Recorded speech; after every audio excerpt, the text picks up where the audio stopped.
Timnas Indonesia bersiap menambah kekuatan menjelang lanjutan kualifikasi Piala Dunia 2026 dengan mempercepat proses naturalisasi beberapa pemain keturunan yang kini bermain di Eropa.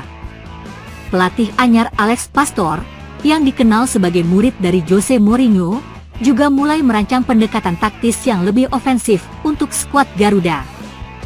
PSSI dikabarkan telah mengamankan 3 nama keturunan yang akan bergabung pada Juni 2025, yakni Tristan Buriger, Ajax Amsterdam, Jayden Oosterwolde, Fenerbahce, dan Miliano Jonathans.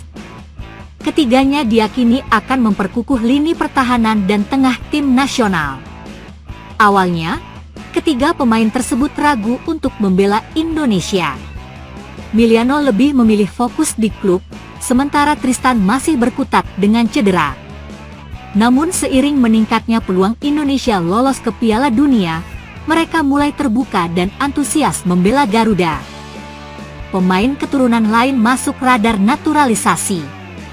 Selain ketiga nama di atas, PSSI juga tengah memantau sejumlah pemain grade A lain yang berpotensi dinaturalisasi, seperti Pascal Struijk, Leeds United, yang memiliki darah Indonesia dari kakeknya.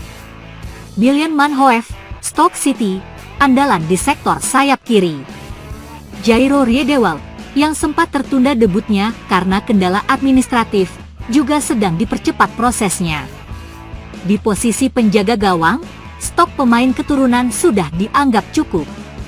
Meski demikian, Emil Audero Mulyadi tetap dijadwalkan melakukan debut saat Indonesia menghadapi Tiongkok karena Martin Paes absen akibat akumulasi kartu. Fokus utama, kukuhnya lini belakang dan taktik Catenaccio. Pelatih Patrick Kluivert dan Alex Pastoor sama-sama sepakat bahwa lini pertahanan menjadi fondasi utama permainan timnas. Dalam beberapa laga terakhir, strategi Catenaccio terbukti efektif, termasuk saat Garuda berhasil menahan serangan-serangan tajam dari Bahrain. Gaya bertahan rapi tersebut akan kembali diandalkan Juni mendatang. Trio bek tangguh Justin Hubner, Jay Itzes, dan Rizky Ridho akan kembali dipercaya. Ketiganya punya karakteristik yang saling melengkapi, Hubner yang tenang namun keras, Itzes yang cermat dalam membaca permainan, dan Ridho yang lincah serta agresif. Performa mereka bahkan mendapat pujian dari pemain naturalisasi lainnya, Joey Pelupesi. Dia, Ridho, menekan ke depan seperti gelandang. Saya menyukainya, kata Joey mengenai performa Ridho. Pastoor siapkan gaya bermain menyerang. Datangnya Alex Pastoor, yang pernah bekerja di bawah arahan Mourinho, membawa angin segar untuk taktik timnas. Ia dikenal sebagai pelatih dengan kecenderungan menyerang, tetapi tetap mengedepankan keseimbangan antara lini. Pastoor diprediksi akan memberikan nuansa baru yang lebih agresif, namun terstruktur. Dengan tambahan tenaga baru dari naturalisasi, kombinasi taktik Eropa dan semangat pemain lokal, Indonesia diproyeksikan mampu mencuri poin penting dan mengunci tiket menuju ronde keempat kualifikasi Piala Dunia 2026. Timnas Indonesia U17 meraih kemenangan saat menghadapi Afghanistan di Piala Asia U17 2025. Garuda Muda menang 2 gol tanpa balas. Matchday pamungkas Grup C Piala Asia U17 menghadirkan Indonesia versus Afghanistan. Duel digelar di Prince Abdullah Al Faisal Stadium, Jumat, 11 April 2025, dini hari waktu Indonesia Barat. Indonesia U17 melakukan rotasi 7 pemain menghadapi Afghanistan. Tidak ada gol tercipta hingga masa jeda. Indonesia mampu mencetak gol di injury time babak kedua melalui 2 pemain pengganti, Fadli Alberto dan Zahabi Goli. Pasukan Nova Arianto menang 2-0. Kemenangan ini memastikan Indonesia finish di puncak klasemen Grup C dengan 9 poin. Afghanistan mendekam di dasar klasemen dengan 0 poin. Peluang pertama didapat Indonesia pada menit ketiga. Bola tandukan Putu Panji dari situasi sepak pojok meluncur di sebelah gawang Afghanistan. Kans emas kembali Putu Panji 2 menit berselang. Kapten Timnas Indonesia U17 itu menanduk bola tendangan bebas Fandi Ahmad. tapi bola melayang di atas mistar. Afghanistan balik mengancam di menit ke-10. Bola tembakan jarak jauh Zamir Shoja bisa diamankan Dafa Al-Ghasemi. Indonesia nyaris mencetak gol di menit ke-13.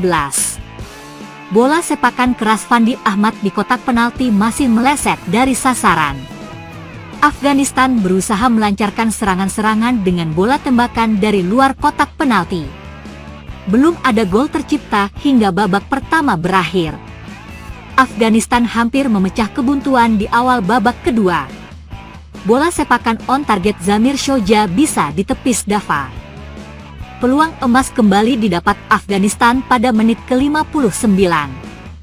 Sudah melewati Dafa yang keluar dari kotak, bola tendangan jarak jauh Waris Shirzai belum menemui sasaran. Gol! Timnas Indonesia U17 memecah kebuntuan di menit injury time melalui Fadli Alberto. Garuda Muda memimpin 1-0. Gol! Indonesia menambah gol tak lama berselang. Kali ini Zahabi Goli yang membobol gawang Afghanistan. Indonesia menang 2-0. Susunan pemain: Indonesia U17, Dafa Al-Ghasemi, Dafa Zaidan, Daniel Alfredo, Putu Ekayana, Putu Panji, Bagus Chandra, Nazriel Alvaro, Ilham Romadona, Fandi Ahmad, Raffi Rashid, Jos Holong. Afghanistan U17, Hamid Amiri, Muhammad Nourozi, Nazir Niazi, Nasir Mohammadi, Nawid Mahbobi, Said Nafed, Sahil Sarwari, Zamir Shoja, Waris Shirzai, Yasser Safi, Azamuddin Hajizada. Kabar mengejutkan datang dari Serie A Italia, di mana gelandang Udinese, Jurgen Eklenkamp, dikabarkan memiliki darah keturunan Indonesia. Namun, dengan aturan FIFA yang ketat, apakah Eklenkamp memenuhi syarat naturalisasi untuk menjadi bagian dari skuad Garuda? Meskipun belum pernah bermain untuk timnas senior Belanda, ada sejumlah faktor yang membuat peluangnya membela Indonesia menjadi rumit. Kupas tuntas profil Jurgen Eklenkamp, potensi kontribusinya bagi timnas Indonesia, serta kendala yang mungkin menghalangi proses naturalisasinya. Profil Jurgen Eklenkamp. Nama lengkap: Jurgen Eklenkamp. Tanggal lahir: 5 April 2000, 25 tahun. Kewarganegaraan: Belanda. Tinggi badan: 1,88 meter. Posisi: gelandang tengah, CM. Klub saat ini: Udinese, Serie A Italia. Nilai pasar: 130,36 miliar rupiah. Jurgen Eklenkamp adalah pemain sepak bola profesional asal Belanda yang saat ini bermain untuk klub Udinese di Serie A Italia. Dikenal dengan kemampuan olah bola yang baik dan visi bermain yang cerdas, Eklenkamp memiliki potensi untuk menjadi pemain bintang di masa depan. Ia telah menandatangani kontrak dengan Udinese Calcio hingga 30 Juni 2029. Informasi mengenai darah keturunan Indonesia yang dimiliki Eklenkamp dikonfirmasi oleh keluarganya. Namun, berdasarkan informasi dari unggahan Instagram Football Indonesia A, darah Indonesia yang dimiliki Eklenkamp berasal dari buyutnya.